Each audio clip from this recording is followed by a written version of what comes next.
मैं डॉक्टर आनंद प्रदीक्षित आपके अपने इस YouTube चैनल पर लगभग 5.5 साल से आपके समक्ष उपस्थित हूँ। अभी हाल ही में मैंने आपको संवैधानिक विकास के स्टोरीज़ के रूप में कुछ महत्वपूर्ण बातें बताई हैं पिछले वीडियोज़ में। आज कुछ प्रश्न आपको बताऊंगा। याद रखिए, फ्री वीडियोस पेड क्लासेस का सब्स्टिट्यूट नहीं हो सकते। यहाँ जो मिलता है इसका सैकड़ों गुना पेड क्लासेस में मिलता है और वो संपूर्ण होता है। इसके अतिरिक्त मुझसे व्यक्तिगत तौर पर प्रश्न पूछने की, शंका समाधान की, आंसर राइटिंग चेक कराने की अनुमति उन बैचेज़ में होती है जिनमें ये सुविधा प्राप्त है। आज मैं कुछ प्रश्न आपको बोल रहा हूँ, उत्तर खोजिए। न्यायिक पुनर्विलोकन या पुनरावलोकन का अपवर्जन कैसे हो सकता है? कौन सा आर्टिकल ये कहता है कि जुडिशियल रिव्यू का एक्सक्लूजन किया जा सकता है? क्वेश्चन नोट कर लें। यानी कौन सी विधियों को इस आधार पर न्यायालय में चुनौती नहीं दी जा सकती? Which type of laws can not be challenged in courts on the basis that they are inconsistent with the fundamental rights? इस आधार पर चुनौती नहीं दी जा सकती कि वे मूल अधिकारों से असंगत हैं या उन्हें छीनते हैं। इस बात को खोजिए। अगला प्रश्न है, अनुच्छेद 13 का प्रभाव भूतलक्षी है या नहीं? The impact of article 13 is retrospective और नॉट? रेट्रोस्पेक्टिव और नॉट, मैं केवल प्रश्न ही नहीं पूछूंगा, कुछ महत्वपूर्ण बातें मैं बताऊंगा। उत्तर आपको स्वयं खोजने हैं, लेकिन जो महत्वपूर्ण बातें बताऊंगा वो आपको नोट करनी है, प्रश्न भी नोट करने हैं। इस प्रश्न के उत्तर के साथ साथ आपको एक केस शॉर्ट में जानना है। केशव माधव मेनन बनाम मुंबई राज्य। केशव माधव मेनन बनाम मुंबई राज्य, AIR 1951, SC 128 मिल जाएगा। केशव माधव मेनन का जिक्र है इसमें। ये हिंट है, इसको आप खोज के कर सकते हैं। डॉक्ट्रिन ऑफ सेवरेबिलिटी क्या है? पृथक्करणीयता का सिद्धांत क्या है? मूल अधिकारों से है रिलेटेड क्वेश्चन। इसमें आप गोपालन बनाम मद्रास राज्य, AIR 1950, SC 27, इसका रेफरेंस बहुत शॉर्ट में देख लीजिए, ये बड़ा इम्पॉर्टेंट है। इसी प्रकार से बम्बई राज्य बनाम बलसारा, एक केस ये भी है, इसको भी आप कंसल्ट कर सकते हैं।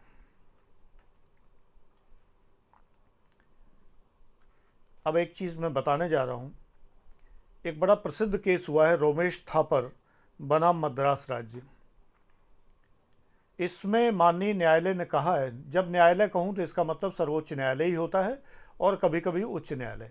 जब इसका मीनिंग उच्च न्यायालय होता है, हाई कोर्ट, तो उसमें लिखा होता है कि माननीय उच्च न्यायालय ने कहा है। अगर उच्च या सर्वोच्च नहीं लिखा है तो न्यायालय का अर्थ ही सर्वोच्च न्यायालय है, मीन्स सुप्रीम कोर्ट। ये इसका मीनिंग ऑलरेडी होता है।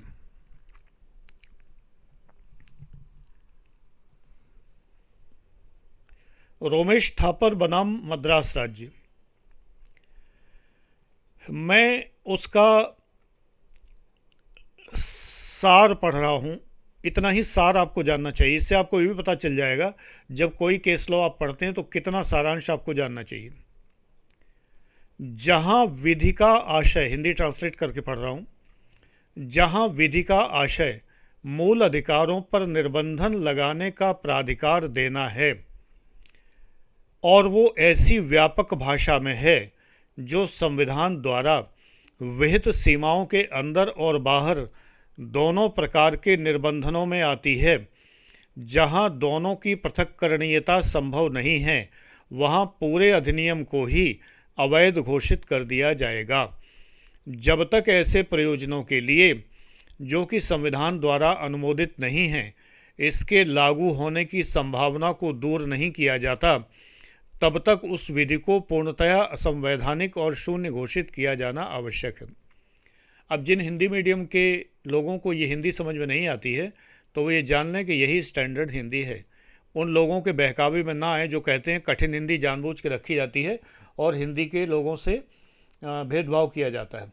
डी बसु की संविधान की पुस्तक की हिंदी इसी प्रकार की है। संविधान का मूल पाठ जो है, ओरिजिनल जो टेक्स्ट है हिंदी में, वो इसी भाषा में है।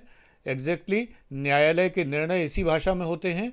इसलिए ये सब फालतू की उड़ाई हुई बातें हैं जिन पर यूट्यूबर्स मिलियंस में व्यूज़ देते हैं और सदैव फेल होते हैं। 1 मिलियन लोग हर साल फेल होते हैं, तो मिलियंस लोग इकट्ठे हो गए हैं जो सदैव फेल होते रहे हैं, होते रहेंगे, क्योंकि वो अपने कल्पना लोक में जी रहे हैं जिसका कोई अस्तित्व नहीं है।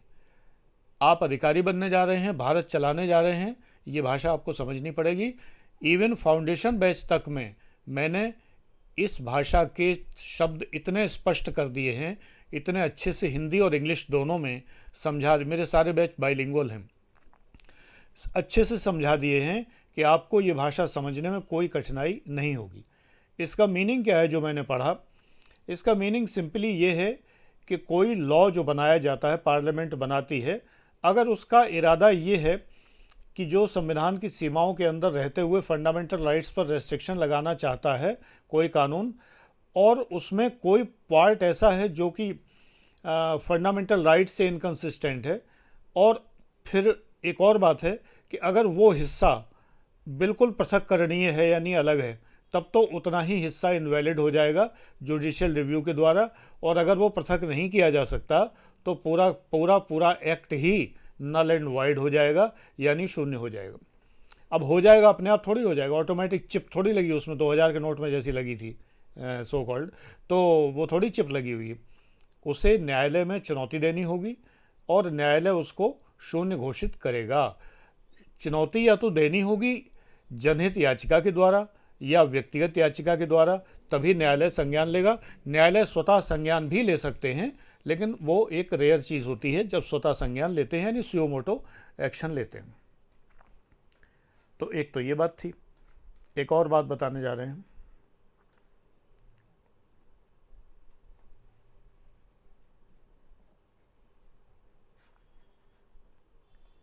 अच्छा सा केस निकालते हैं कोई सा, तब तक एक प्रश्न भी नोट करिए। डॉक्ट्रिन ऑफ एक्लिप्स क्या है?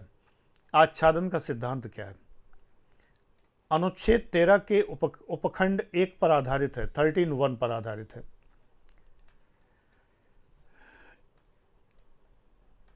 एक सिद्धांत है डॉक्ट्रिन ऑफ वेवर, इनको जरूर पढ़िए।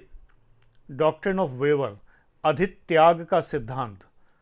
इसके लिए रेफरेंस के लिए बहराम खुर्शीद वर्सेस बॉम्बे स्टेट पढ़िए। यहाँ बॉम्बे को मुंबई पढ़ने की जरूरत नहीं है, ये बॉम्बे ही पढ़ा जाएगा। बॉम्बे स्टेट।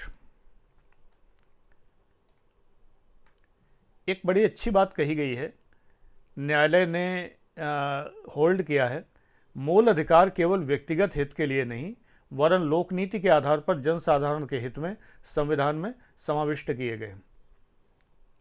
मूल अधिकार, fundamental rights are included in constitution on the basis of public policy, not on the basis of personal interest.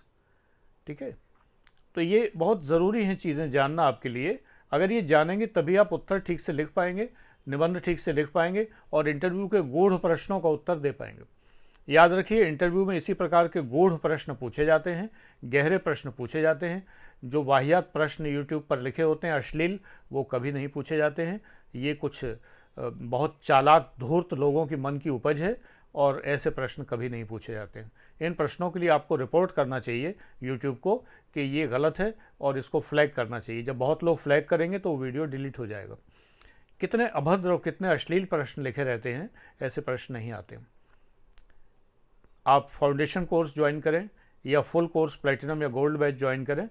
15 अगस्त तक फ़िलहाल पुरानी फ़ीस है, इसके बाद आपको स्वयं वीडियो से पता लग जाएगा कि फ़ीस बढ़ी या नहीं बढ़ी। पिछले 2.5-3 साल से तो अभी नहीं बढ़ी है और अब आखिरकार बढ़ेगी ही। Thank you.